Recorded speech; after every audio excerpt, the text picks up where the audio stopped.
This is Richard Close again, and we are going to move into techniques. One of my key trademarks of techniques is to use context and to weave both social context, the context of the course, and weave values and experiences of the adult learner into the online learning course. Let's take a look at a couple of those techniques. Now here's kind of a gamification piece. What you see is we have an elevator, and rather than doing the straight timeline, each floor on the elevator represents a timeline. Opening doors. Now, one of the things we're going to do later on after looking at this is ask kind of a values clarification or reflective question before they get to each floor. But this will give you kind of an idea. Opening doors. This all has its own navigation, as you can see, even though it's running in D2L, and it uses the D2L navigation below.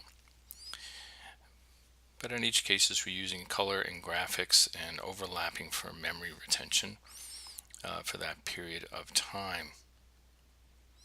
So let's move on to another look at how we do things. Now, this particular Captivate was used for an automotive class, high school class, and it ended up being used in two different ways. The first was as a flipped classroom experience, where the night before they would start to take apart four-stroke engines. They would take this particular quiz and horse around with it.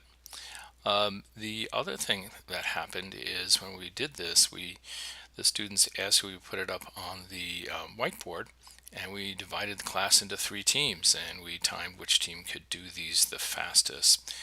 Now, it is a drag and drop, again, but it has some interesting twists and turns to it.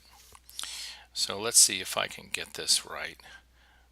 Valve Springs are up there, and they've gotten about 4 pages on this e-learning course showing them where these parts are prior to this. And we're doing everything here with an automotive feeling to it and graphics to it. And let's see if I can get this right. I always get these lines slightly off. As you can see, I can it's letting me switch things around but still stepping in, which is kind of nice. Okay, the port's way over here. Cam lobes are way up top. Let's see, I got piston rings are there. Yep, and the block is down on the bottom. So let's see if I got this right. Oh, rats.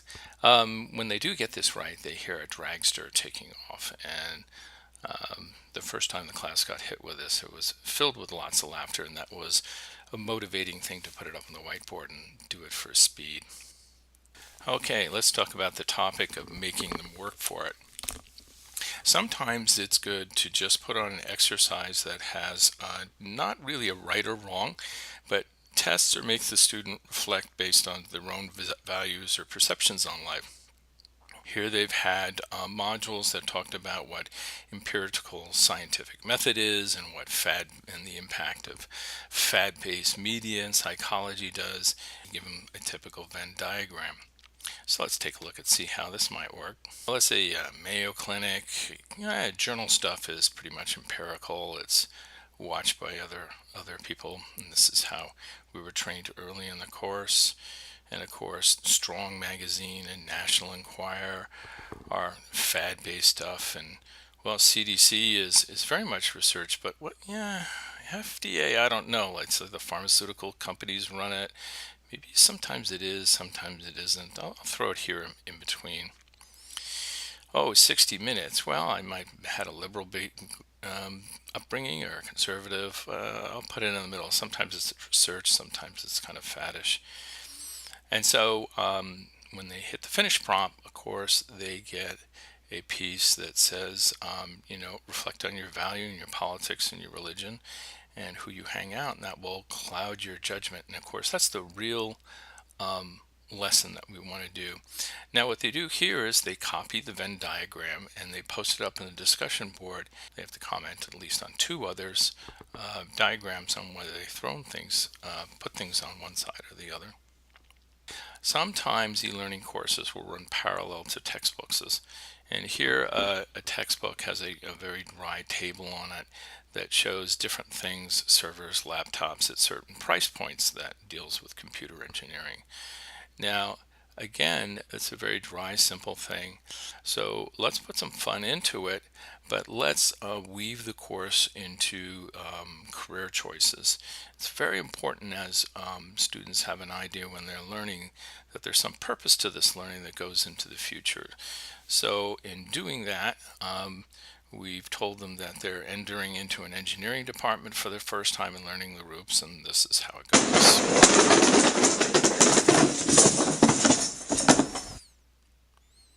Congratulations, rookies, you get to clean up the warehouse.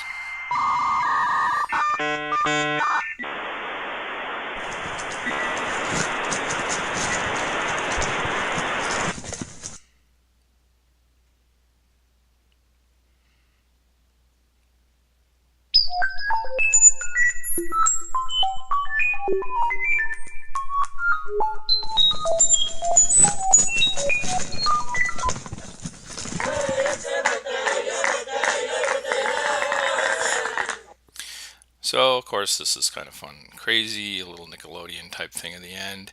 But as opposed to just a price point for different things, the students get to see if they learn engineering, these are all the different layers of the marketplace, from down to 50-cent Hallmark cards, all the way up into massive Cray or Sun supercomputers. So again, this is this contextual play factor that we can add into our learning. Now, collaboration is a key thing, and a lot of the old methodologies that